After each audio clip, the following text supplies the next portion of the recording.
Jumlah siswa yang mendaftar di sekolah rakyat di Kabupaten Pamekasan, Jawa Timur sudah terpenuhi. Tahun ajaran baru pun akan digelar tahun ini. Pendaftaran sekolah rakyat atau SR khusus jenjang SMP di Kabupaten Pamekasan, Jawa Timur telah ditutup. Total kuota yang ditargetkan sebanyak 50 orang kini sudah terpenuhi. Legalitas para calon siswa ini juga sudah ditetapkan oleh Kemensos untuk menjadi siswa sekolah rakyat. Pelaksana juga telah menyiapkan gedung sekolah rakyat yang sifatnya sementara, bukan permanen, di XD3 Keperawatan. Hingga kini operasional sekolah masih tahap kesiapan sarana dan prasarana. Pihak pengelola menargetkan kegiatan belajar mengajar bisa dimulai paling lambat bulan Agustus mendatang. Guru pengajar sudah ready, alhamdulillah sudah ready, sudah siap. Dan itu kepala sekolah sudah di retret kemarin oleh Kemensos, artinya sudah definitif termasuk guru pengajar. Berikut berkaitan dengan tahapan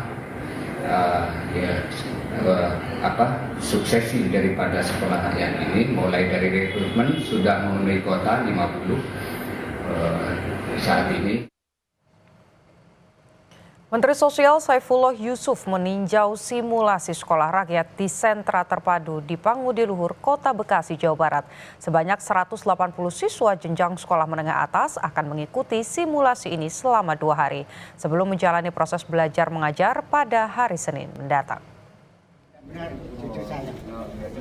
Sekolah rakyat di sentra terpadu Pangudi Luhur di Jalan Joyo Martono, Kelurahan Margahayu, Kecamatan Bekasi Timur, Kota Bekasi siap digunakan pada tahun ajaran baru ini. Menteri Sosial Saifullah Yusuf didampingi Ketua Tim Formatur Sekolah Rakyat Muhammad Nuh pada Selasa siang meninjau simulasi sekolah rakyat di STPL Kota Bekasi. Mensos juga meninjau laboratorium untuk periksa kesehatan siswa, melihat proses absen digital siswa, dan juga meninjau ruang belajar yang dilengkapi dengan laptop. Sebanyak 180 siswa mengikuti simulasi yang dilakukan selama 2 hari ini. Dalam simulasi tersebut, selain diberikan seragam, para siswa juga melakukan pemeriksaan kesehatan, talent mapping, dan uji coba pembelajaran akademik dengan memperkenalkan learning management system. Nantinya selama sekolah, siswa akan tinggal di asrama yang disediakan dan selama di asrama boleh dikunjungi oleh orang tua murid.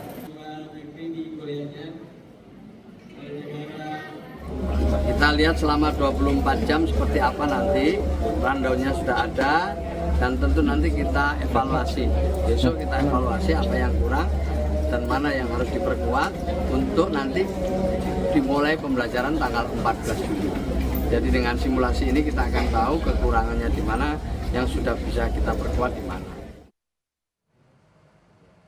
Untuk mengetahui persiapan jelang pelaksanaan sekolah rakyat, kita sudah terhubung dengan jurnalis Kompas TV, Edwin Chan, dan juru kamera Bimo Wicaksana di Bekasi, Jawa Barat. Selamat pagi Edwin, apa syarat yang diberlakukan agar bisa terdaftar sebagai siswa di sekolah rakyat? Selamat pagi Putu dan juga saudara. Kalau bisa dilihat di belakang saya sudah ada di depan gerbang dari sekolah terpadu yang adanya di STPL Bekasi Timur atau sentra terpadu Pangudi Luhur yang memang merupakan komplek dari Kemensos. Dan memang sebagaimana kita ketahui, gedung di belakang saya ini merupakan gedung yang memang direnovasi sengaja untuk sekolah terpadu. Jika pertanyaannya adalah tentang siapa saja yang boleh mengikuti atau mendaftar sebagai siswa yang ada di sekolah ini, sesuai dengan Inpres yang memang dikeluarkan oleh Presiden nomor 8 tahun 2025, mengatur soal sekolah rakyat ini, terdapat satu hal yang perlu dipastikan sebelum akhirnya mendaftarkan diri, yakni harus memang terdaftar di dalam data yang dibentuk oleh Kementerian Sosial, yakni Data Tunggal Sosial Ekonomi Nasional. DTSN ini merupakan acuan dari Kementerian Sosial untuk kemudian nantinya men-screening dan menyeleksi yang dimana cukup ketat karena tadi untuk para siswa yang boleh bersekolah di sini adalah mereka yang memang masuk ke dalam keluarga kurang mampu. Putu dan saudara, di sini masuk ke dalam 2 kelompok, yakni kelompok yang pertama ada pada kelompok desil 1, yang berarti 1-10% termiskin. Lalu yang kedua desil 2 itu masuk 11-20% termiskin. Jadi memang untuk siswa yang bersekolah di sini, keluarga yang mendaftarkan diri akan dipilih berdasarkan satu, verifikasi ekonomi terlebih dahulu. Nah, sebagaimana kita ketahui bersama lewat kemarin kunjungan dan juga tinjauan dari sekolah rakyat ini, Menteri Sosial sudah juga menyatakan bahwa bukan hanya verifikasi ekonomi, namun siswa yang bersekolah di sekolah rakyat ini juga harus dites secara akademik dan non-akademik. Jadi bukan hanya non-akademis yang dilihat seperti sekolah-sekolah pada umumnya lewat nilai-nilainya atau capaiannya di sekolah sebelumnya atau di jenjang sebelumnya, tapi juga lewat dari non-akademik. Karena itu juga yang nantinya akan menjadi salah satu kurikulum yang masih digodok oleh Kementerian Sosial dan juga Kementerian Pendidikan nantinya untuk diterapkan di sekolah rakyat. Lalu yang ketiga apalagi sih Putus, selain tadi yang pertama itu soal verifikasi ekonomi, tes akademik dan non-akademik, dan yang terakhir itu terkait dengan psikotes dan juga pemeriksaan kesehatan. Jadi karena memang sistem dari sekolah ini adalah boarding school atau sistem berasrama, sekolah keasramaan, memang siswa ini diminta dan juga harus dilihat dari segi psikologinya pun dari kesehatannya. Nah, yang menarik juga Putu dari sekolah rakyat sempat lewat perbincangan yang sebelumnya telah dilakukan ketika tinjauan pada hari Rabu, yakni 9 Juli 2025, Menteri Sosial menyatakan memang orang tua diminta untuk tidak khawatir anak-anaknya bersekolah di dalam. Karena tadi selain melewati tes yang cukup selektif, mereka juga dibiarkan dan juga mereka diminta untuk melakukan sistem absensi, lalu juga sistem pembelajaran secara digital seperti itu. Jadi memang diberikan kartu untuk tab. Mungkin ini yang biasa diterapkan juga ketika masuk universitas atau beberapa sekolah mungkin juga sudah menerapkan absensi lewat kartu. Jadi portal ini nantinya bisa dicek oleh orang tua untuk melihat siswa-siswi ini, anak-anak mereka ada di mana dan berkegiatan di kelas mana, apakah sudah masuk, dan tes kesehatan pun akan dilakukan secara berkala untuk memastikan keterjaminan kesehatan mereka saat berada di dalam asrama sekolah rakyat ini. Putu dan saudara, tadi kalau kita lihat dari segi tinjauan Kementerian Sosial. Tapi kalau kita lihat dari tinjauan Kementerian Pekerjaan Umum (PU), di situ Dodi Hanggodo menyebutkan tadi yang sudah saya sempat jelaskan, sekolah ini merupakan gedung yang belum permanen. Nah, untuk tahap kedua nantinya akan dibangun pada melihat kondisi tahun depan, karena memang 2025 sampai 2026 ini akan kembali dilanjutkan, sekolahnya dimulai di sekolah tahap pertama ini. Dan untuk kapan mulainya, Putu dan saudara, akan dimulai pada hari Senin. Nantinya kita akan melihat bersama siswa-siswi dari sekolah rakyat ini pertama kali diresmikan dan masuk ke dalam tahun ajaran 2025-2026 pada hari Senin 14 Juli 2025. Putu.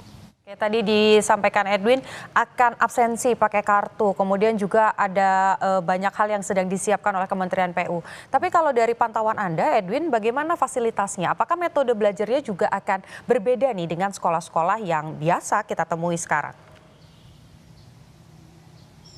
Putu dan saudara, memang betul karena ada sedikit perbedaan kurikulum dari yang kita ketahui di sekolah-sekolah pada umumnya. Tadi melibatkan lebih banyak soal penggalian bakat-bakat dan juga potensi non-akademik. Mengapa demikian? Karena memang dari simulasi kemarin yang telah dijalankan 24 jam, sebagaimana operasional dari sekolah ini adalah 24 jam, itu dilaksanakan juga tes talent. Gitu ya, talent matching untuk memastikan mereka nanti memilih mata pelajaran yang memang sesuai. Nah, karena memang kalau dari penelusuran kami pun dari riset yang saya lakukan, bahwa untuk kurikulum memang akan dilaksanakan kurikulum biasa, tapi ada mata pelajaran yang mungkin nanti bisa dipilih oleh siswa-siswi yang bersekolah di sekolah rakyat. Lalu untuk fasilitas, Putu dan juga saudara, di dalamnya lengkap, terdapat gelanggang olahraga kecil, itu kalau kita sebut 3-on-3 gitu ya, 3-on-3 basketball hall.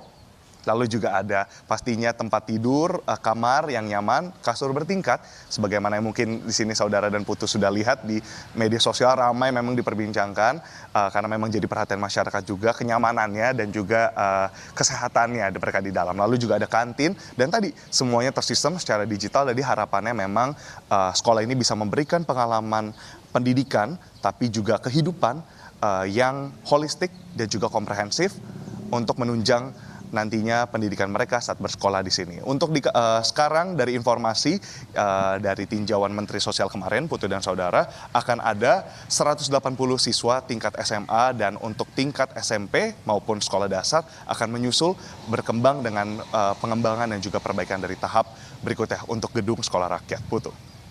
Baik, jadi kita tinggal nantikan nanti hari Senin apa yang berbeda, apa yang menarik. Kalau Edwin masih pantau sampai hari Senin, pulang dulu ya Edwin ya, jangan stay di sana karena itu sekolah rakyat ya. Edwin pulang aja, besok Senin kembali ke sana lagi. Terima kasih banyak Edwin, laporan Anda bersama dengan juru kamera Bimo Wicaksana melaporkan langsung dari Bekasi, Jawa Barat.